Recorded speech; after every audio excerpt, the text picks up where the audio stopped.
Hello दोस्तों, स्वागत है आप सभी का एक नई क्लास के अंदर। आज हम देखने वाले हैं कलाम एकेडमी के द्वारा जो सेकंड ग्रेड शिक्षक भर्ती परीक्षा के लिए जो ऑफलाइन टेस्ट सीरीज जारी की जा रही है उसका माइनर टेस्ट नंबर 3 आज हम देखने वाले हैं, जो कि आपके हुआ था 18/5/2025 को। और ये रहने वाला है दूसरा प्रश्न पत्र जो कि है SST विषय का, ठीक है ना। इसके अलावा हमारे चैनल पर 4th grade, REET level 1, REET level 2 SST और रीट लेवल 2 साइंस मैथ के टेस्ट सीरीज जो चल रही है कलाम एकेडमी की, उसके पेपर भी सॉल्यूशन करवाए जाते हैं। अगर आप इनकी तैयारी करते हो तो सबसे पहले चैनल को कर लो सब्सक्राइब, और फिर आप इसमें आराम से इन सब को देख सकते हो। और इन सब की अलग से प्लेलिस्ट बनी हुई है, 4th ग्रेड की बनी हुई है, रीट की बनी हुई है और 2nd ग्रेड की बनी हुई है, तो आराम से जा करके उनके पेपर सॉल्यूशन देख सकते हो। तो फिर शुरू करते हैं आज माइनर टेस्ट नंबर 3 का सॉल्यूशन। तो क्वेश्चन नंबर 1 देखो भाई, इसमें दे रखा आपको, वैदिक साहित्य में रीत प्रतीक है। तो वैदिक साहित्य का जो रीत है वो सत्य का प्रतीक है भाई। इस पेपर के जो PDF भाई है मेरे पास, इसमें क्वेश्चन सारे लगे हुए हैं। तो ये आपके लिए अच्छी बात भी हो सकती है और बुरी बात भी हो सकती है कि क्वेश्चन पहले से ही आपको मिल रहे हैं, ठीक है ना। देख लेते हैं कि हमें क्वेश्चन और आंसर से मतलब है, जल्दी जल्दी इसको एक बार रिवाइज कर लेते हैं।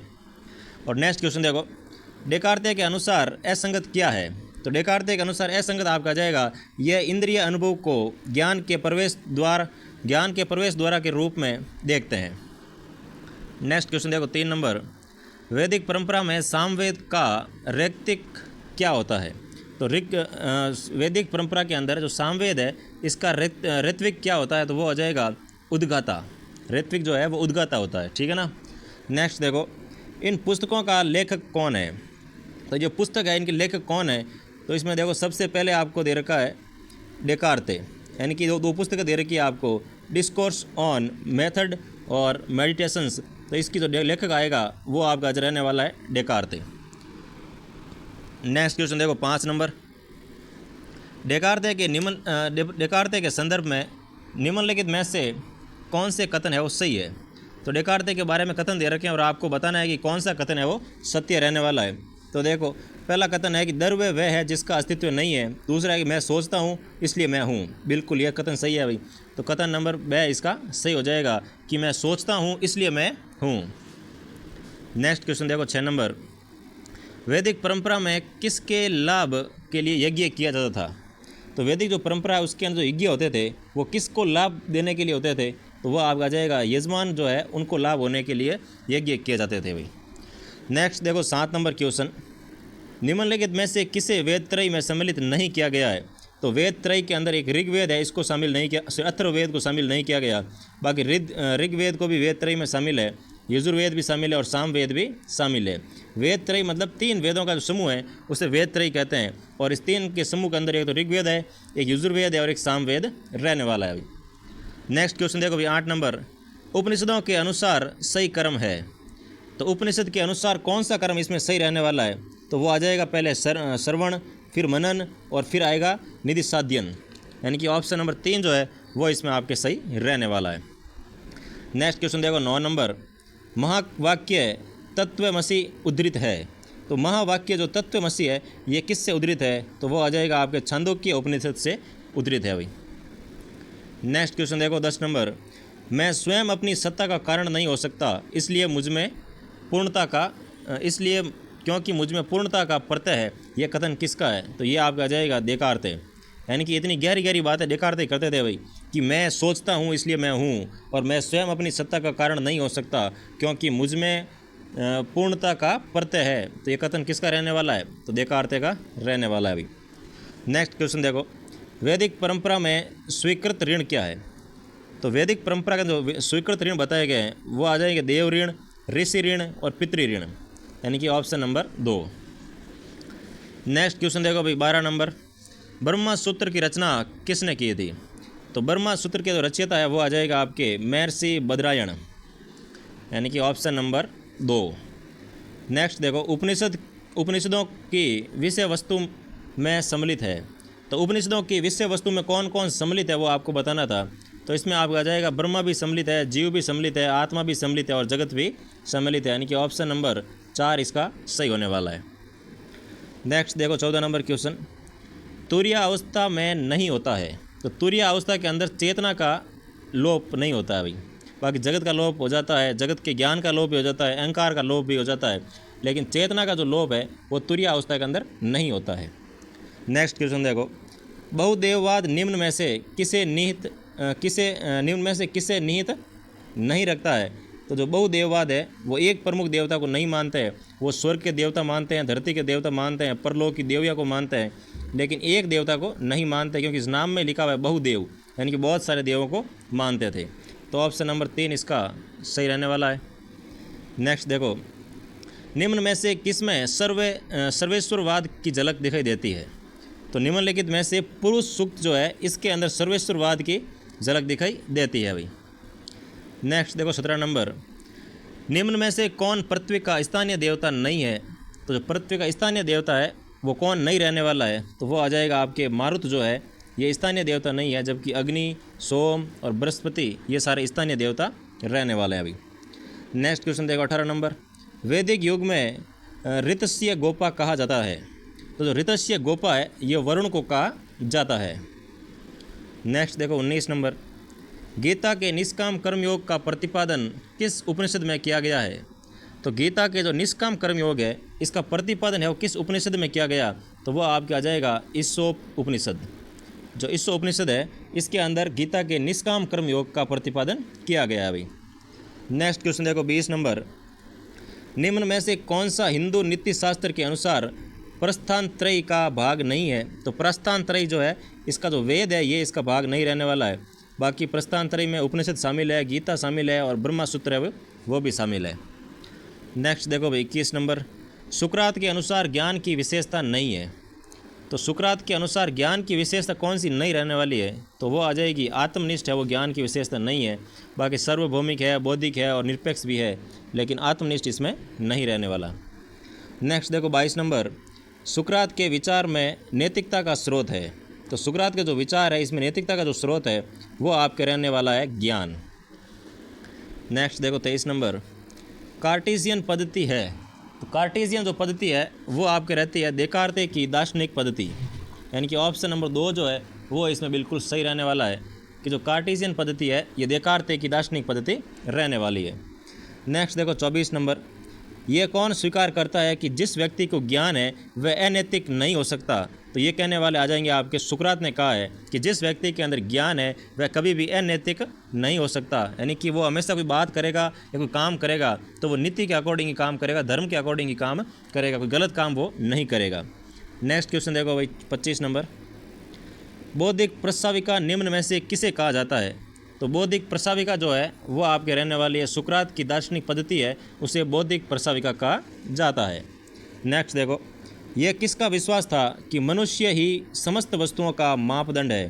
तो ये कहने वाले कौन थे जिसने कहा कि जो मनुष्य है वही समस्त वस्तुओं का मापदंड है? तो ये कहने वाला आपका आ जाएगा प्रोटोगोरस। प्रोटोगोरस ने कहा था कि मनुष्य जो है ये समस्त वस्तुओं का ही क्या है, मापदंड है भाई। नेक्स्ट देखो 27 नंबर, सुकराती पद्धति नहीं है। तो सुकराती पद्धति निम्न में से कौन सी नहीं है भाई?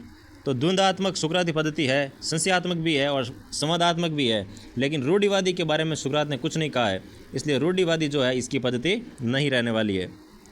नेक्स्ट देखो 28 नंबर, डेकार्ते के अनुसार ज्ञाता के मन में विद्यमान ईश्वर का प्रत्यय नहीं है। तो डेकार्ते के अनुसार जो ज्ञाता है उसके मन में विद्यमान ईश्वर का प्रत्यय कौन नहीं है? तो वो आ जाएगा कारण द्वारा निर्मित, वो इसका है प्रत्यय नहीं रहने वाला। नेक्स्ट देखो भाई 29 नंबर, डेकार्ते के अनुसार आत्मा के स्वरूप का लक्षण है। तो डेकार्ते के अनुसार जो आत्मा है इसके स्वरूप का लक्षण क्या होता है? तो वो आपके आ जाएगा सुख, दुख इत्यादि अनुभूतियों का आधार जो है ये डेकार्ते के अनुसार आत्मा के स्वरूप या स्वरूप का लक्षण रहने वाले हैं भाई, कि सुख है, दुख है इत्यादि जो अनुभूतियों का आधार होता है ये आत्मा के स्वरूप के लक्षण रहते हैं। नेक्स्ट क्वेश्चन देखो भाई 30 नंबर, निम्नलिखित में से कौन सा युग्म सुकराती पद्धति के आयामों से संबंधित है? तो सुकराती पद्धति के आयामों से कौन संबंधित है? तो इसमें आपका आ जाएगा संदेहात्मक भी है, प्रत्यात्मक भी है, आगमनात्मक भी है और निगमनात्मक भी रहने वाला है, यानी कि ए, बी, सी और डी तो चारों इसमें सुकराती पद्धति के आयाम के संबंधित रहने वाले हैं अभी। नेक्स्ट देखो 31 नंबर, किस दार्शनिक ने दर्शन शास्त्र को विज्ञानों का विज्ञान कहा है? तो दर्शन शास्त्र को विज्ञानों का विज्ञान कहने वाले सुकरात है भाई। कि दर्शन शास्त्र जो है वो विज्ञानों का भी क्या है, विज्ञान है। कि विज्ञान कैसे है उसके पीछे का जो रहस्य है वो दर्शन शास्त्र के अंदर आपको मिल जाएगा। तो सुकरात ने किस दर्शन की आलोचना की थी? तो सुकरात ने सोफिस्ट जो है इस दर्शन की आलोचना की थी भाई। नेक्स्ट क्वेश्चन देखो 33 नंबर। किस दर्शन शास्त्री को बुद्धिवाद का जनक कहा जाता है? तो बुद्धिवाद का जो जनक है वो आपके रहने वाले हैं देकार्ते। नेक्स्ट देखो, प्रसिद्ध दर्शन शास्त्री रेने देकार्ते का संबंध किस देश से था? तो जो रेने देकार्ते हम पढ़ रहे हैं कब से कि दर्शन शास्त्री को बुद्धिवाद का जनक कहा है, ये देकार्ते है। ये देकार्ते का संबंध किस देश से है? तो वो आपके रहने वाला है फ्रांस देश से इसका संबंध रहने वाला है अभी। नेक्स्ट क्वेश्चन देखो 35 नंबर। ज्ञान ही सद्गुण है से सुकरात का आशय है। तो सुकरात ने ज्ञान ही सद्गुण है इससे बोला है कि ज्ञान सद्गुण के लिए अनिवार्य और पर्याप्त दोनों ही है। यानी कि ज्ञान जो है वो सद्गुण अगर आपको चाहिए तो उसके लिए ज्ञान होना आपको बहुत ज़्यादा जरूरी है। नेक्स्ट देखो, ऋग्वेद के नासिक्य सूक्त में कौन सी धारणा अभिव्यक्त हुई है? तो ऋग्वेद का जो नासिक्य सूक्त है इसके अंदर कौन सी धारणा अभिव्यक्त हुई है? तो वो आपका आ जाएगी एकत्ववाद। नेक्स्ट देखो, कौन सा वेदांग नहीं है? तो गणित है वो वेदांग नहीं है भाई। वेदों के बारे में निम्न में से कौन सा कथन असत्य है? तो वो आपका आ जाएगा वेदों में केवल अलौकिक विषयों का ज्ञान भरा है, ये इसमें गलत दे रखा है। बाकी सभी सही है कि ऋग्वेद सबसे प्राचीन है। यजुर्वेद में कर्म कांडों संबंधी चर्चा है और वेद जो है वो अपौरुषेय है, ये भी सही है। लेकिन जो ये भाग नंबर 2 दे रखा है, आंसर विकल्प नंबर 2 कि वेदों में केवल और केवल अलौकिक विषय का ज्ञान है, ये इसमें गलत रहने वाला है। नेक्स्ट देखो 39 नंबर। आत्मा, ईश्वर और जगत का सुनिश्चित और निर्विवाद ज्ञान प्राप्त करने के लिए देकार्ते की दार्शनिक विधि है। तो वो आ जाएगी आपके संशयात्मक। उपनिषदों के अनुसार जीवात्मा की निम्न 4 अवस्थाएं कौन सी होती है? तो वो जीवात्मा की 4 अवस्थाएं जो है वो आएगी जागृत अवस्था, स्वप्न अवस्था, सुषुप्ति अवस्था और तुरीय अवस्था। यानी कि ऑप्शन नंबर 2 इसका सही रहने वाला है। कला के चिंतन से प्रेरित शांत मनोस्थिति सबसे अच्छा दृष्टांत है। ये आपका आ जाएगा आनंदमय कोश का भाग रहने वाला है कि जो कला के चिंतन से प्रेरित जो शांत मनोस्थिति आती है वो सबसे अच्छा दृष्टांत रहता है। नेक्स्ट देखो, आणविक परिवार की अवधारणा किसने दी? तो आणविक परिवार की अवधारणा देने वाला है जिम्बरमैन। नेक्स्ट देखो, दुल्हन की जाति से उच्च जाति में दूल्हा ढूंढने के अभ्यास को कहते हैं। यानी कि दुल्हन की जाति से उच्च जाति में दूल्हा ढूंढने के जो अभ्यास है उसे किस नाम से जानते हैं? तो वो आ जाएगा आपके अनुलोम। जाति एक बंद वर्ग है, यह कथन किसका है? तो जाति को बंद वर्ग किसने बताया भाई? तो वो आ जाएगा आपके D.N. मजूमदार ने कहा है कि जाति जो है वो एक बंद वर्ग के समान है। वर्ग में निम्नलिखित भाषा किसने दी कि वर्ग का अपने आप में वर्ग होना ही काफ़ी नहीं है बल्कि उसका स्वयं के लिए वर्ग होना आवश्यक है। तो ये कथन कहने वाला आ जाएंगे आपके कार्ल मार्क्स ने कहा है कि वर्ग की जो परिभाषा दी उन्होंने कहा है कि वर्ग का अपने आप में वर्ग होना ही काफ़ी नहीं है बल्कि उसका स्वयं के लिए वर्ग होना आवश्यक है। नेक्स्ट क्वेश्चन देखो भाई 46 नंबर आपको दे रखा है। सूची 1 को सूची 2 से सुमेलित कीजिए। तो सूची 1 के अंदर आपको दे रखा है पुस्तकें और सूची 2 में आपको दे रखा है इसमें जो लेखक है वो दे रखे हैं। तो सबसे पहले दे रखा है फैमिली एंड किन इन इंडो यूरोपियन कल्चर। तो पुस्तक नंबर 1 आपका आ जाएगा 4 नंबर, यानी कि G.S. धुरिया जो है वो इसमें रहने वाले हैं। तो ए में आ जाएगा 4। और दूसरी पुस्तक आपको दे रखी है किनशिप ऑर्गेनाइजेशन इन इंडिया। तो इसमें आपका रहेगा 2, यानी कि इरावती कर्वे। और marriage and family in India, तो इसमें आपका आ जाएगा 1 नंबर, यानी K.M. कपाड़िया। और family and kinship a study of Pandits in rural Kashmir, तो इसमें आपके रहने वाला है T.N. मदान। तो यानी कि ऑप्शन नंबर 3 इसका आपके सही हो जाएगा। एक बार पुस्तकें वापस देख लेना आप और लेखक की एक बार देख लेना, क्योंकि पुस्तकों से आपके क्वेश्चन प्रत्येक मॉडल पेपर में आ रहे हैं। तो इसका मतलब है कि सारी की सारी जो पुस्तक है वो आप सब एक पन्ने पर लिखकर आपकी जो टेबल है पढ़ने की उसके सामने चिपका दो, क्योंकि इनमें से आपके क्वेश्चन आना है, फिक्स है भाई। तो एक इनको आप अच्छे से घोट लो सारी की सारी किताबों को। और 47 नंबर क्वेश्चन दे रखा है आपको, किसने पवित्रता और अपवित्रता को जातीय असमानता का आधार माना है? तो जो लुई ड्यूमा है उन्होंने कहा है कि जो पवित्रता और अपवित्रता है ये एक जातीय असमानता रहने वाली है। नेक्स्ट देखो, प्राचीन भारत में परिवार निवास या संपत्ति एवं प्रकार्य के आधार पर संयुक्त था, किसका कथन है? तो ये कथन आ जाएगा इरावती कर्वे का। नेक्स्ट क्वेश्चन देखो 49 नंबर। हिंदू विचारधारा के अनुसार किस आश्रम के द्वारा सभी पुरुषार्थ अर्जित होते हैं? तो वो सभी पुरुषार्थ आ जाएंगे आपके गृहस्थ के अंदर सभी पुरुषार्थ है वो अर्जित होते हैं भाई। नेक्स्ट देखो, भारत में दहेज प्रतिबंध विधेयक किस वर्ष पारित किया गया? तो दहेज प्रतिबंध जो विधेयक है वो भारत में 1961 के अंदर पारित किया गया था। नेक्स्ट देखो 51 नंबर क्वेश्चन। घरेलू हिंसा विरोधी कानून किस वर्ष प्रभाव में आया था? तो घरेलू हिंसा जो कानून बना था विरोध के, तो वो कानून आपके 2005 के अंदर है वो प्रभाव में आया था। नेक्स्ट क्वेश्चन देखो, भारतीय परंपरा का आधुनिकीकरण पुस्तक के लेखक कौन है? तो भारतीय परंपरा का आधुनिकीकरण इस पुस्तक के लेखक आपके रहने वाले हैं M.N. श्रीनिवास। नेक्स्ट देखो भाई 53 नंबर। श्वेतपोश अपराध को सदरलैंड ने प्रथम बार किस अवसर पर प्रतिपादित किया था? तो श्वेतपोश अपराध जो है इसको सदरलैंड ने प्रथम बार किस अवसर पर प्रतिपादित किया था? तो वो आ जाएगा व्याख्यान के दौरान इसको प्रतिपादित किया था भाई। नेक्स्ट देखो, विलियम वाइजर का करीमपुरा ग्राम यानी कि उत्तर प्रदेश का अध्ययन किससे संबंधित है? तो वो आ जाएगा आपके प्रकार्यात्मक निर्भरता जो है इससे संबंधित रहने वाला है विलियम वाइजर का करीमपुरा गांव का अध्ययन। नेक्स्ट देखो 55 नंबर। निम्न में से कौन सा राष्ट्रीय एकीकरण के लिए चुनौती नहीं है? तो राष्ट्रीय एकीकरण के लिए चुनौती नहीं है वो आ जाएगा आपके नगरवाद जो है ये इसमें चुनौती नहीं रहने वाला है। नेक्स्ट क्वेश्चन देखो भाई, आंद्रे बेतई ने अपने कार्य कास्ट कला एवं पावर में किस गांव का अध्ययन किया था? यानी कि जो एक पुस्तक है कास्ट क्लास एंड पावर, तो ये किस गांव का अध्ययन किया? तो वो आ जाएगा आपके श्रीपुरम गांव का अध्ययन किया था आंद्रे बेतई ने।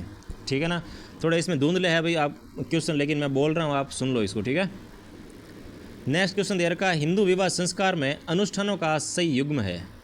तो हिंदू विवाह के जो अनुष्ठान होते हैं उसमें शुरुआत में क्या होता है, उसके बाद क्या, मतलब कर्म के अकॉर्डिंग आपको बताना है। तो सबसे पहले कन्यादान होता है, फिर आपका आ जाएगा विवाह हवन होता है, फिर इसमें पाणी ग्रहण यानी कि शादी होती है, फिर आपका आ जाएगा सप्तपदी यानी कि A, B और C, D ये इसमें क्रम रहने वाला है। कन्यादान, विवाह हवन, पाणी ग्रहण और सप्तपदी। नेक्स्ट देखो 58 नंबर। M.N. श्रीनिवास के अनुसार प्रभु जाति की कौन सी विशेषता है? तो M.N. श्रीनिवास के अनुसार जो प्रभु जाति है उसकी विशेषता कौन कौन सी रहने वाली है? देखो तो इसमें चारों विशेषता रहने वाली है भाई कि संख्यात्मक बल तथा राजनीतिक बल शक्ति होती है, भूमि के स्वामित्व के माध्यम से आर्थिक सत्ता होती है, पश्चिमी शिक्षा तथा प्रशासन में नौकरियां होती है और आय के शहरी स्रोत होते हैं। यानी कि A, B और C, D जो है वो प्रभु जातियों के अंतर्गत रहती है। नेक्स्ट देखो, वर्ग और स्थिति की प्रमुख संकल्पनाओं में निम्नलिखित में से कौन से वर्ग स्थिति का आधार नहीं है? तो वो आ जाएगा आपके जाति जो है वो वर्ग स्थिति का आधार नहीं है। बाकी संपत्ति है, प्राधिकार है और शक्ति है, ये सभी वर्ग स्थिति का आधार रहते हैं।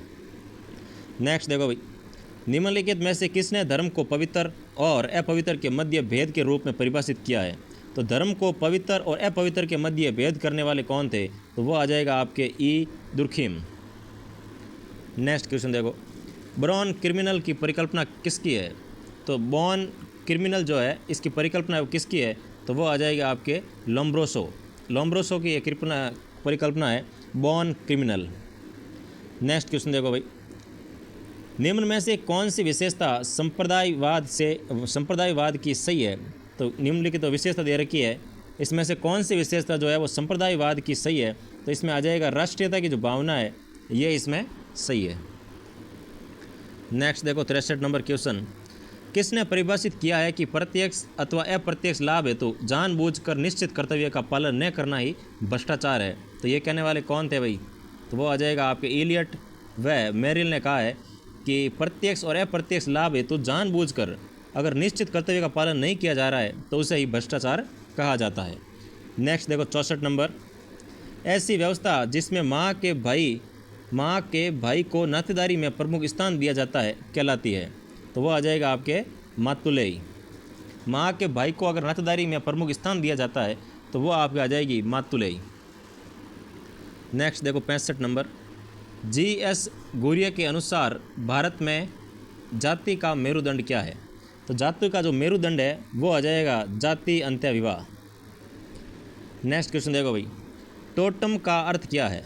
तो टोटम का अर्थ होता है कि एक वस्तु जो जीवित या निर्जीव है किंतु जिसके साथ लोगों का रहस्य रहस्यमय संबंध पाया जाता है उसे टोटम के नाम से जाना जाता है। यानी कोई वस्तु होती है जो या तो जीवित हो सकती है या वो निर्जीव हो सकती है, किंतु लोगों का उस वस्तु के साथ रहस्यमय संबंध होते हैं, उसे टोटम के नाम से जानते थे भाई। नेक्स्ट देखो 67 नंबर, the elementary forms of the religious life. तो the elementary forms of the religious life पुस्तक किसकी है? तो ये आ जाएगी आपके ई दुर्खिम की। किसकी रहने वाली है भाई? ई दुर्खिम की पुस्तक रहने वाली है। इसलिए कहता हूँ कि पुस्तकों को सारी की सारी आप लिख करके याद कर लो भी अच्छे से, ठीक है ना। नेक्स्ट क्वेश्चन देखो, भ्रष्टाचार निवारण हेतु संथानम समिति की स्थापना किस वर्ष की गई थी? तो भ्रष्टाचार निवारण हेतु जो संथानम समिति की स्थापना होती है वो आपके आ जाएगी 1962 के अंदर इसकी स्थापना की गई। नेक्स्ट देखो 69 नंबर, निम्न में से कौन परिवार की उत्पत्ति के एक विवाह सिद्धांत के समर्थक समाजशास्त्री नहीं है? तो वो आपका आ जाएगा अरस्तु जो है वो एक विवाह सिद्धांत के समर्थक समाजशास्त्री नहीं है अभी। नेक्स्ट क्वेश्चन देखो 70 नंबर, मर्डॉक के अनुसार प्राथमिक नातेदारी में संबंधों की संख्या होती है। तो मर्डॉक के अनुसार जो प्राथमिक नातेदारी होती है इसमें संबंधों की जो संख्या है वो 8 रहती है अभी। कितनी संख्या रहती है? तो 8 संख्या इसमें रहती है अभी। नेक्स्ट क्वेश्चन देखो, पी.एन. प्रभु ने किसे आश्रम व्यवस्था का मने नैतिक आधार कहा है? तो पी.एन. प्रभु के द्वारा कि आश्रम व्यवस्था जो है इसका मने नैतिक आधार जो है वो क्या होता है? तो वो आ जाएगा आपके पुरुषार्थ जो है इसका मने नैतिक आधार रहता है अभी। नेक्स्ट देखो, धर्म आध्यात्मिक शक्ति में विश्वास है, ये कथन किसका है? तो धर्म आध्यात्मिक शक्ति में विश्वास है, ये कथन कहने वाले हैं आपके टाइलर। नेक्स्ट क्वेश्चन देखो 73 नंबर, विचलित उपसंस्कृति सिद्धांत के प्रतिपादक है। तो विचलित उपसंस्कृति सिद्धांत जो है इसके प्रतिपादक कौन है? तो वो आपके रहने वाले हैं अल्बर्ट कोहेन जो है वो इस सिद्धांत के प्रतिपादक रहने वाले हैं अभी। नेक्स्ट क्वेश्चन देखो 74 नंबर, जाति की उत्पत्ति के धार्मिक सिद्धांत के प्रतिपादक कौन थे? तो जाति की जो उत्पत्ति है इसके धार्मिक सिद्धांत के प्रतिपादक कौन थे? तो वह आपका आ जाएगा होकार्ट एवं सेनार्ट। होकार्ट और सेनार्ट जो है वो इस सिद्धांत के प्रतिपादक रहने वाले हैं भाई। नेक्स्ट क्वेश्चन देखो 75 नंबर, वह प्रक्रिया जिसके द्वारा कोई निम्न हिंदू जाति या कोई जनजाति अथवा अन्य समूह किसी उच्च या प्राय द्विज जाति की दिशा में अपने रीति रिवाज, कर्मकांड या विचारधारा और जीवन पद्धति को बदलता है कहलाती है। तो ये आपके आने वाली है संस्कृतिकरण। यानी कि वह प्रक्रिया है जो कोई निम्न हिंदू जाति का कोई व्यक्ति है या कोई जनजाति व्यक्ति का समूह है या कोई अन्य समूह की कोई भी जैसे उच्च जाति या फिर कोई द्विज जाति के दिशा में अपने रीति रिवाज, कर्मकांड या विचारधारा या जीवन पद्धति को बदलता है तो उसे संस्कृतिकरण कहा जाता है। यानी कि भाई कोई अगर निम्न जाति का है और वो बड़े जाति को देखकर अपने रीति रिवाज अगर चेंज कर रहा है तो उसे संस्कृतिकरण कहा जाता है, ये सिंपल भाषा में, ठीक है ना। नेक्स्ट क्वेश्चन देखो भाई 76 नंबर, भारत में जाति असमानता उन्मूलन के उपचारात्मक उपाय है। तो भारत के अंदर जो जाति असमानता है इसके उन्मूलन के लिए उपचारात्मक उपाय कौन कौन से हैं? तो वो आपके रहने वाला है सबसे पहला है शिक्षा, कि अगर सभी शिक्षित हो जाएंगे तो ये जातिवादी में कोई भेदभाव नहीं करेगा। फिर आते हैं अंतर जाति अगर विवाह हो जाएंगे तो उसमें भी कोई भेदभाव नहीं करेगा क्योंकि एक दूसरे के साथ मिलकर जुलकर रहने लग जाएंगे। फिर आता है तीसरा नंबर कि जाति शब्द का न्यूनतम प्रयोग करना चाहिए। सबसे पहले ये देखना चाहिए कि ये भी इंसान है और मैं भी एक इंसान हूँ, तो जाति शब्द का प्रयोग है वो कम से कम करना चाहिए।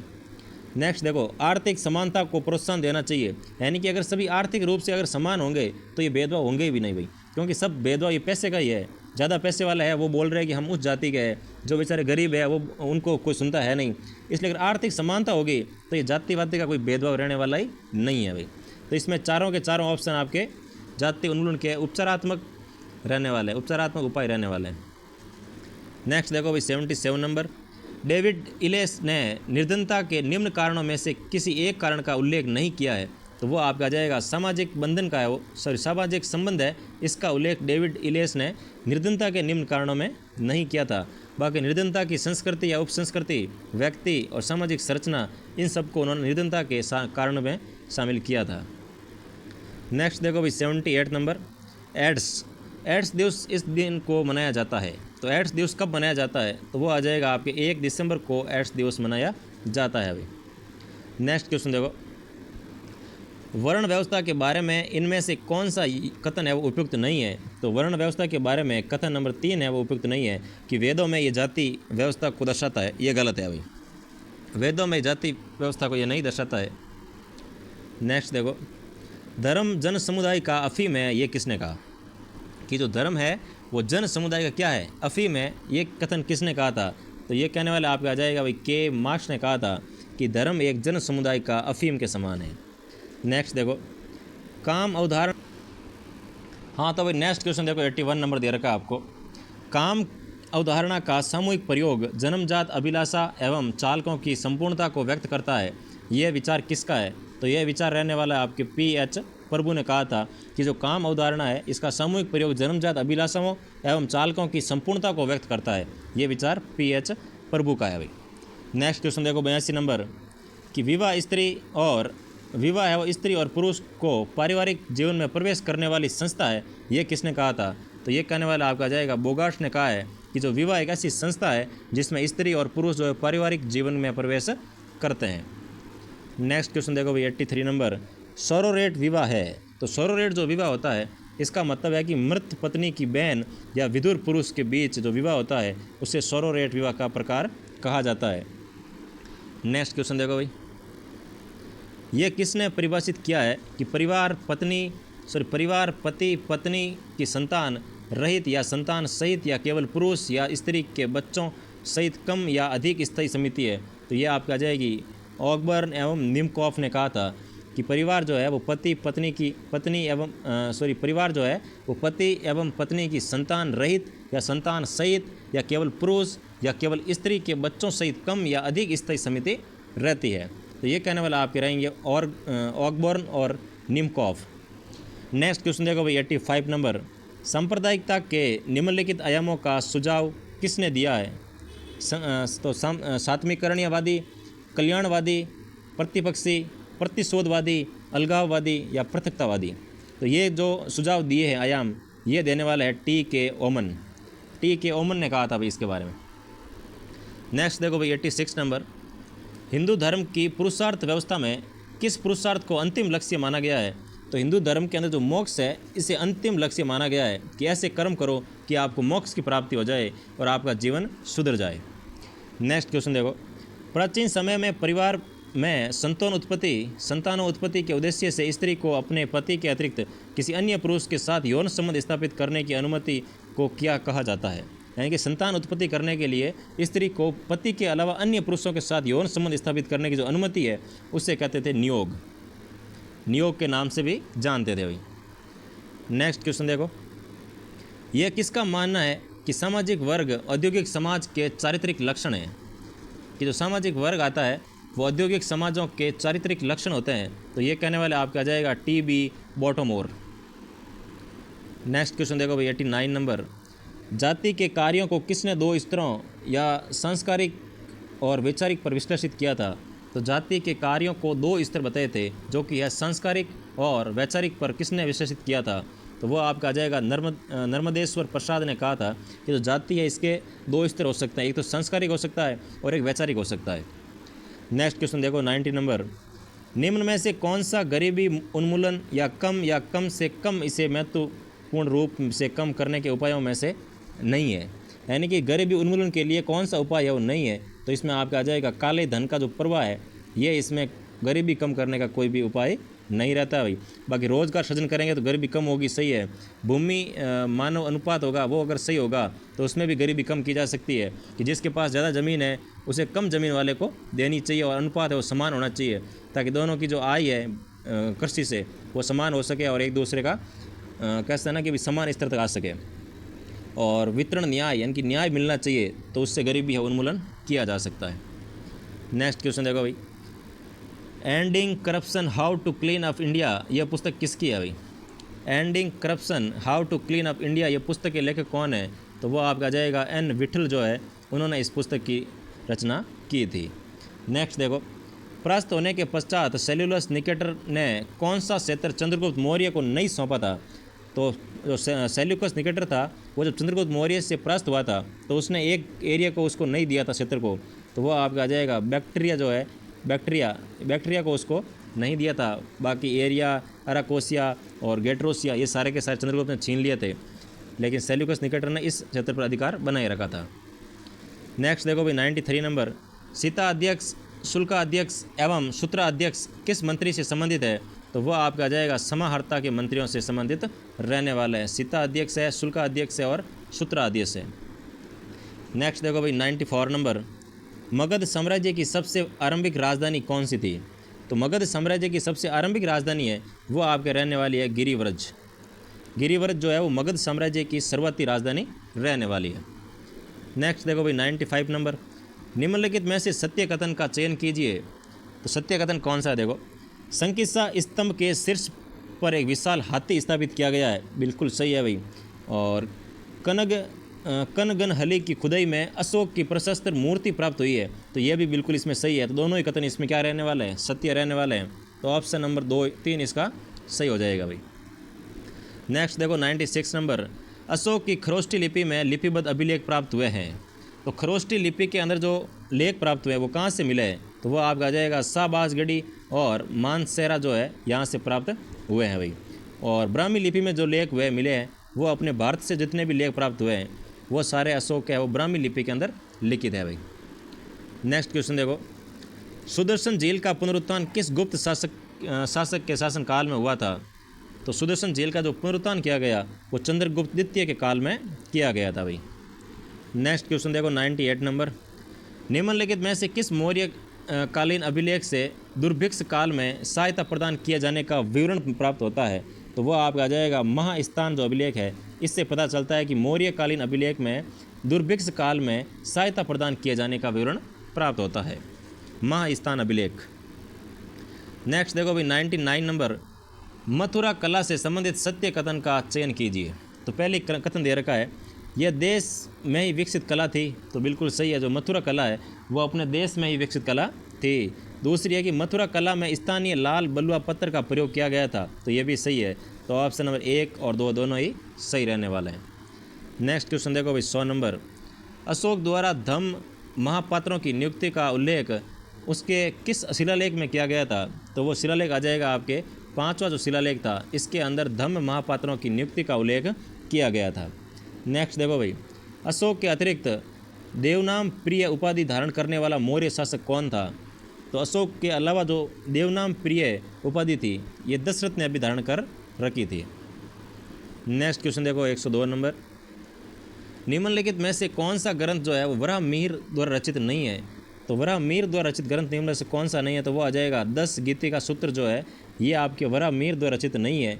और ये किसने लिखा था वो आपको कमेंट करके बताना है भाई, ठीक है ना। बाकी पंच सिद्धांतिका जो है ये वराहमिहिर की है, वृद्ध जातक जो है ये भी आपके वराहमिहिर की है, और वृद्ध विवाह पटल जो है ये भी आपके वराहमिहिर द्वारा रचित है। लेकिन 10 गीति का सूत्र जो है ये इसका नहीं है। नेक्स्ट देखो 103 नंबर, सूची 1 को सूची 2 से सुमेलित करना था, और एक सूची में दे रखा है बौद्ध धर्म प्रचारक और सामने दे रखा है देश। तो सबसे पहले आपको बौद्ध धर्म प्रचारक में उत्तर आता है, तो उत्तर ने कहाँ पर प्रचार किया था? तो वो देश आपके रहने वाला है स्वर्ण भूमि, यानी कि उत्तर ने स्वर्ण भूमि के अंदर प्रचार किया था। दूसरा महेंद्र ने, तो महेंद्र ने लंका के अंदर प्रचार किया था। और रक्षित ने, तो रक्षित आपका जाएगा सी में 2 यानी कि बनवासी के अंदर। और महादेव ने महिष मंडन के अंदर उन्होंने प्रचार किया था भी। तो बौद्ध धर्म के प्रचारक है और उनका देश कौन सा है वो इसमें रहने वाला है। तो देखो इसमें उत्तर का आ गया आप सुर्णगिरी, महेंद्र आ गया लंका के अंदर, रक्षित आ गया बनवासी के अंदर और महादेव आ गया महिष मंडन के अंदर। तो इसमें आपके ऑप्शन नंबर 1 इसका सही हो जाएगा। बाकी इसको आप एक बार वापस ज़रूर देख लेना क्योंकि इसमें से क्वेश्चन आपके आने वाले हैं। क्वेश्चन नंबर 104 देखो भाई, निम्नलिखित में से किस पुस्तक में चंद्रगुप्त मौर्य को वृषल की उपाधि दी गई थी? तो वो पुस्तक आ जाएगी आपके मुद्रा राक्षस जो है, इसके अंदर चंद्रगुप्त मौर्य को वृषल की उपाधि भी दी गई थी। नेक्स्ट देखो 105 नंबर, किस गुप्त शासक ने सिंह हंता प्रकार के सिक्के चलाए थे? तो सिंह हंता प्रकार के जो सिक्के हैं वो चंद्रगुप्त द्वितीय ने चलाए थे भाई। ऑप्शन नंबर 2 इसका सही हो जाएगा। नेक्स्ट देखो, निम्नलिखित में से किस अभिलेख में चंद्रगुप्त मौर्य एवं अशोक दोनों का उल्लेख मिलता है? तो वो शिलालेख आ जाएगा आपके रुद्रदामन का जो जूनागढ़ शिलालेख है, इसके अंदर चंद्रगुप्त का भी उल्लेख है और अशोक का भी इसमें उल्लेख मिलता है। रुद्रदामन का जूनागढ़ जो अभिलेख है इसके अंदर। नेक्स्ट क्वेश्चन देखो 107 नंबर, निम्नलिखित में से मौर्यकालीन कर के संबंध में सही सुमेलित नहीं है। तो मौर्यकालीन जो कर थे इसमें भाग जो था वो भूमि कर था, बलि जो था वो धार्मिक कर था, उमद जो था वो सिंचाई कर था, लेकिन प्रणय जो है ये नकद कर नहीं था। प्रणय कर विवाह के समय लगाए जाने वाला कर था। तो ऑप्शन नंबर 4 जो है वो इसमें गलत रहने वाला है। बाकी सभी सही है भाई। नेक्स्ट देखो, मौर्य काल में समाज का 7 वर्गों में विभाजन का विशेष रूप से उल्लेख किसने किया गया था? तो मौर्य काल के अंदर जो समाज का 7 वर्गों में विभाजन किया गया था, इसका उल्लेख है वो विशेष रूप से किस में किया गया? तो वो आ जाएगा आपके मैग्नेस्नीज की इंडिका पुस्तक जो है, इसके अंदर इसका उल्लेख किया गया था कि मौर्य काल के अंदर जो समाज था वो 7 वर्गों के अंदर क्या था? विभाजित था भाई, मैग्नेस्नीज की इंडिका पुस्तक के अंदर। नेक्स्ट क्वेश्चन देखो भाई, कलिंग युद्ध की विजय तथा क्षत्रियों का वर्णन अशोक के किस शिलालेख में मिलता है? तो वो आपके आ जाएगा 13वां शिलालेख जो है, इसके अंदर कलिंग विजय का उल्लेख मिलता है और क्षत्रियों का वर्णन भी मिलता है भाई। नेक्स्ट देखो 110 नंबर क्वेश्चन, अशोक के स्तंभों के बारे में सत्यकोट की पहचान कीजिए। तो पहला कथन दे रखा है, ये स्तंभ चुनार के बलुआ पत्थरों से निर्मित है। बिल्कुल सही है। यह स्तंभ या यष्टि भाग सजावट विहीन किंतु पॉलिशदार थे। बिल्कुल सही है भाई। यष्टि के शीर्ष भाग में एक पाषाण को अधोमुखी कमल के रूप में उकेरा गया था। ये भी इसमें सही है। तीनों की तीनों विशेषताएं अशोक के जो स्तंभ शिलालेख है उनकी रहने वाली है। तो ऑप्शन नंबर 1 इसका 2 इसका सही हो जाएगा। नेक्स्ट देखो 111 नंबर, मौर्य प्रशासन में जनगणना का लेखा रखने वाला अधिकारी था। तो मौर्य काल के अंदर जो जनगणना का लेखा रखता था उसे आप नागारक के नाम से भी जानते थे। नेक्स्ट क्वेश्चन देखो, अशोक के 58वें या 8वें वृद्ध शिलालेखा अनुसार निम्न में से किस बौद्ध स्थल की यात्रा अशोक द्वारा की गई थी? यानी कि अशोक का जो 8वां वृद्ध शिलालेख है इसके अनुसार अशोक ने बोध गया की यात्रा की थी भाई। नेक्स्ट क्वेश्चन देखो, दिव्या दान के अनुसार किसके उपदेश से प्रभावित होकर अशोक ने बौद्ध धर्म ग्रहण किया था? तो अशोक ने जो बौद्ध धर्म ग्रहण किया था ये किससे प्रभावित होकर किया था? तो वो आ जाएगा आपकी जो बाल पंडित है उनसे प्रभावित होकर के अशोक ने दिव्य दान के अनुसार उसमें आपके बौद्ध धर्म ग्रहण कर लिया था भाई, बाल पंडित से प्रभावित होकर। नेक्स्ट देखो, निम्नलिखित में से कौन सा बौद्ध स्मारक धरणीकोट का महाचैत्य भी कहलाता है? तो कौन सा बौद्ध स्मारक है जो धरणीकोट का महाचैत्य भी कहलाता है? तो वो आपके आ जाएगा अमरावती का जो स्तूप है इसे महाचैत्य भी कहा जाता है भाई। नेक्स्ट क्वेश्चन देखो 115 नंबर, आजीवक संप्रदाय के लिए किस गुफा का निर्माण अशोक ने नहीं करवाया था? तो वो आ जाएगी आपके पदथिक इस गुफा का निर्माण अशोक ने नहीं करवाया था। बाकी कर्ण चौपार का भी निर्माण अशोक ने करवाया था। विश्व झोंपड़ी नामक एक गुफा का निर्माण कराया वो भी अशोक ने करवाया था। और सुदामा नामक एक झोंपड़ी का निर्माण करवाया या गुफा का निर्माण करवाया वो भी अशोक ने इसका निर्माण करवाया, वो भी आजीवक संप्रदाय के लिए करवाया था। ये भी ध्यान रखना। क्वेश्चन बन सकता है कि इन तीनों गुफाओं का नाम दे देगा और बोलेगा कि इनका निर्माण किस संप्रदाय के लिए अशोक ने करवाया था, तो वो ध्यान रखना आजीवक संप्रदाय के लिए करवाया था। नेक्स्ट क्वेश्चन देखो भाई, निम्नलिखित में से कौन सा युग्म सही सुमेलित नहीं है? तो वो आपके आ जाएगा पोतवा जो अध्यक्ष था वो नौसेना का अध्यक्ष है, ये इसमें आपके गलत रहने वाला है। बाकी प्रदेष्टा फौजदारी न्यायालय का अधिकारी था, आठविक वन विभाग का अधिकारी था, लक्षणा अध्यक्ष टकसाल का अध्यक्ष था। इनकी इसमें तीनों सही है, लेकिन जो पोतवा अध्यक्ष है ये नौसेना का अध्यक्ष दे रखा है, इसमें गलत हो जाएगा। नेक्स्ट देखो, निम्नलिखित में से कौन सा बंदरगाह पश्चिमी घाट पर स्थित नहीं है? तो पश्चिमी घाट पर है वो कोरकई जो बंदरगाह है ये इसमें नहीं रहने वाला है, बाकी सभी है वो पश्चिमी घाट पर स्थित है। नेक्स्ट देखो भाई 18 नंबर क्वेश्चन, मिस्र के राजा टोलमी सेकंड ने बिंदुसार के दरबार में किसे राजदूत बनाकर भेजा था? तो जो मिस्र के राजा थे जिसका नाम था टोलमी सेकंड, इसे बिंदुसार के दरबार में किसको राजदूत बना के भेजा था? तो वो आपका जाएगा डायनोसियस मिस्र से आया था भाई, टोलमी सेकंड का राजदूत था। नेक्स्ट क्वेश्चन देखो 119 नंबर, निम्नलिखित में से कौन सा युग में वो सुमेलित नहीं है? तो इसमें देखो उत्तरापथ जो है वो तक्षशिला था, दक्षिणापथ ये पाटलिपुत्र इसमें गलत दे रखा है, अवंती जो है उज्जैनी आ जाएगा, कलिंग जो है वो तोसली आ जाएगा। तो इसका ऑप्शन नंबर 2 जो है वो सुमेलित नहीं है भाई, दक्षिणापथ की राजधानी पाटलिपुत्र नहीं थी। नेक्स्ट देखो, कांधार कला शैली का विकास किस राजवंश के काल में हुआ था? तो कांधार जो शैली हुई थी इसका विकास किस राजवंश के काल में हुआ? तो वो आ जाएगा कुषाण राजवंश के काल में हुआ था भाई। नेक्स्ट देखो 121 नंबर, निम्नलिखित में से कौन सा अधिकारी मौर्य प्रशासन का भाग नहीं था? तो वो आपका आ जाएगा अग्रहारिक जो होता है ये मौर्य प्रशासन का भाग नहीं था भाई। नेक्स्ट देखो 122 नंबर, निम्नलिखित में से कौन सा विद्वान चंद्रगुप्त विक्रमादित्य के नवरत्नों में शामिल नहीं था? तो वो आ जाएगा पतंजलि जो है वो इसमें शामिल नहीं था भाई। नेक्स्ट देखो 123 नंबर, गुप्त काल में धर्मगंज का संबंध था। तो गुप्त काल के अंदर तो धर्मगंज था, धर्मगंज इसका संबंध आ जाएगा आपके नालंदा विश्वविद्यालय के स्थित पुस्तकालय जो है उसको धर्मगंज के नाम से भी जानते थे भाई, क्योंकि नालंदा विश्वविद्यालय के अंदर धर्म के इतने ग्रंथ थे हिंदू धर्म के कि उसको धर्मगंज के नाम से भी जानते थे भाई। नेक्स्ट क्वेश्चन देखो, गुप्त शासक जिसके अभिलेख भारत से बाहर बांग्लादेश में भी प्राप्त हुए वो कौन थे? तो गुप्त शासकों में कुमार गुप्त प्रथम जो है इनके जो अभिलेख है वो बांग्लादेश से भी प्राप्त हुए थे भाई। यानी कि इससे आप ये अंदाज़ा लगा सकते हो कि मौर्य साम्राज्य है वो कितना विस्तार था भाई। इधर अफगानिस्तान, तुर्कमेनिस्तान यहाँ पर भी शिलालेख मिले हैं, नेपाल वगैरह में वो यात्रा कर रहे थे, श्रीलंका के अंदर भी उनके है वो शिलालेख मिलते हैं, और यहाँ बांग्लादेश में उनके शिलालेख मिल रहे हैं। यानी कि पूरे के पूरे इंडिया पर उनका पूरा कब्जा था भाई उस समय। नेक्स्ट देखो, किस अभिलेख में घटोत्कच को गुप्त वंश का प्रथम शासक बताया गया है?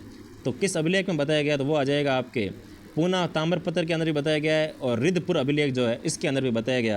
यानी कि 1 और 3 आपके सही होने वाला है। नेक्स्ट देखो भाई 26 नंबर, चीनी यात्री फायान किसके काल में भारत आया था? तो चीनी यात्री जो फायान था ये चंद्रगुप्त द्वितीय के काल में भारत यात्रा पर आया था भाई। नेक्स्ट देखो, किस गुप्त शासक के लिए लिच्छवी द्वैत्र शब्द का प्रयोग हुआ था?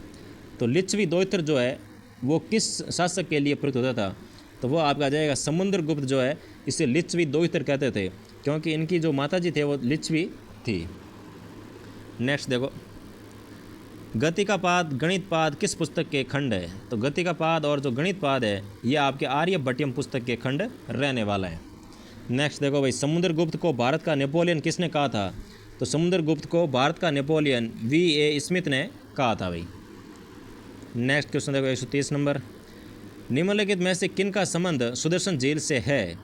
तो सुदर्शन झील से जो संबंध है वो पुष्यगुप्त का भी रहने वाला है, और तुषास्प का भी रहने वाला है, और सुविशाख का भी रहने वाला है, और पर्णदत्त का भी रहने वाला है। यानी कि ऑप्शन नंबर 4 जो है वो इसमें आपके एकदम सही हो जाएगा कि उपरोक्त चारों का संबंध जो है वो सुदर्शन झील से संबंधित है भाई। नेक्स्ट देखो 131 नंबर, गुप्त काल में अपहृत थी। तो अपहृत है वो गुप्त काल में क्या थी? तो वो आ जाएगा बिना ज्योति जंगली जो भूमि है उसको कहते थे अपहृत। नेक्स्ट देखो, किस अभिलेख में स्कंदगुप्त का पुष्य मित्रों तथा हुणों के साथ संघर्ष का उल्लेख हुआ है? यानी कि कौन सा अभिलेख है जिसके अंदर बताया गया है कि स्कंदगुप्त जो था इसका पुष्य मित्रों और हुणों के साथ संघर्ष हुआ है? तो वो अभिलेख आ जाएगा भीतरी स्तंभ अभिलेख के अंदर लिखा गया है। नेक्स्ट देखो, समुद्रगुप्त ने किन राज्यों के प्रति आत्मनिवेदन कन्योपायन दान शासक की नीति अपनाई थी? तो वो आ जाएगा विदेशी राज्यों के प्रति आत्मनिवेदन और कन्योपायन दान जो शासन था उस नीति को अपनाया था समुद्रगुप्त ने। नेक्स्ट देखो 34 नंबर, बयाना मुद्रा निधि से किस शासक की सर्वाधिक मुद्राएं प्राप्त हुई है? तो जो बयाना भरतपुर का जो मुद्रा निधि है वहाँ से चंद्रगुप्त द्वितीय की मुद्रा निधि सर्वाधिक प्राप्त हुई है भाई। नेक्स्ट देखो 135 नंबर, निम्नलिखित में से किस शासक के साथ समुद्रगुप्त ने ग्रहण मोक्षानुग्रह की नीति नहीं अपनाई थी? तो ग्रहण मोक्षानुग्रह की नीति और चंद्रवर्मा के साथ समुद्रगुप्त ने नहीं अपनाई थी भाई। नेक्स्ट देखो, निम्नलिखित में से किस भारतीय गणितज्ञ खगोलविद ने दशमलव के स्थानिक मान की खोज की थी? तो दशमलव की खोज करने वाले आर्यभट्ट है भाई, इनकी पुस्तक है आर्यभट्टियम। नेक्स्ट क्वेश्चन देखो, अष्टांग हृदय एवं अष्टांग संग्रह किसकी रचना है? तो अष्टांग हृदय और अष्टांग जो रचना संग्रह है ये रचनाएं आपके रहने वाली है वाघभट्ट की। कि अष्टांग हृदय और अष्टांग संग्रह किसकी रचना है? तो वाघभट्ट की रचनाएं रहने वाली है भाई। नेक्स्ट क्वेश्चन देखो, निम्नलिखित में से सत्य कथन है? तो इसमें पहला दे रखा है कालिदास की सभी रचनाएं संस्कृत भाषा में रचित है, बिल्कुल सही है भाई। और दूसरी दे रखी है मेघदूत, अभिज्ञान शाकुंतलम, मृच्छकटिकम कालिदास की प्रमुख रचना है। तो इसमें मेघदूत कालिदास की है, अभिज्ञान शाकुंतलम भी कालिदास की है, लेकिन जो मृच्छकटिकम है ये इसकी नहीं रहने वाली है, इसलिए दूसरा कथन हो जाएगा असत्य, और पहला कथन है वो क्या हो जाएगा? सत्य रहने वाला है अभी।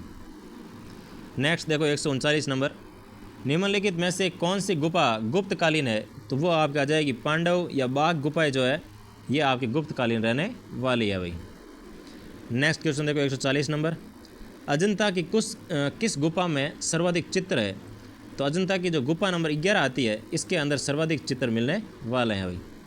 नेक्स्ट देखो 141 नंबर, निम्नलिखित में से कौन से गुप्तकालीन मंदिर शिखर युक्त है?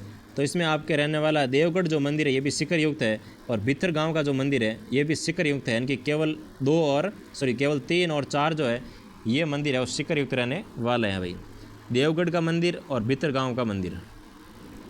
नेक्स्ट देखो 142 नंबर, निम्नलिखित में से कौन सी जातक के दृश्य सांची स्तूप के तोरण द्वार एवं स्तंभों पर उत्कीर्ण नहीं है, तो वो आपका आ जाएगा महाजनक जातक जो है वो इससे संबंधित रहने वाला है, यानी कि इस पर उत्कीर्ण नहीं है अभी महाजनक जातक पर।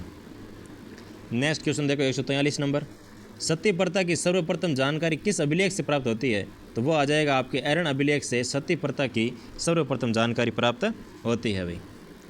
नेक्स्ट क्वेश्चन देखो 144 नंबर, देवी चंद्रगुप्तम नामक नाटक की रचना किसने की है, तो देवी चंद्रगुप्तम जो नामक रचना है इसके रचयिता है आपके विशाख दत्त जो है इसने रचना लिखी थी देवी चंद्रगुप्तम। नेक्स्ट क्वेश्चन देखो भाई 145 नंबर, तो निम्नलिखित में से कौन सा युग सुमेलित नहीं है, तो वो आपका आ जाएगा कि वात्स्यायन जो है इसका पंचतंत्र है, ये गलत है क्योंकि पंचतंत्र किसका है, विष्णुगुप्त का है, तो इसमें आपके ये गलत विष्णु शर्मा का है, तो ऑप्शन नंबर 1 आपके सुमेलित नहीं है। बाकी 12वीं की रचना कीर्ता अर्जुनियम है, हरिश्चरण की रचना प्रयाग प्रशस्ति है और वत्स भट्टी की रचना मंदसौर अभिलेख है, लेकिन ये पहला कथन आपके इसमें, ये पहला सुमेलन आपके गलत रहने वाला है। नेक्स्ट देखो भाई, कनिष्क की सिरोहीन खड़ी मूर्ति जिसके निचले भाग में कनिष्क का नाम खुदा है कहाँ से प्राप्त हुई है, तो वो आपको आ जाएगी मथुरा से प्राप्त हुई है भाई, कनिष्क की सिरोहीन खड़ी मूर्ति।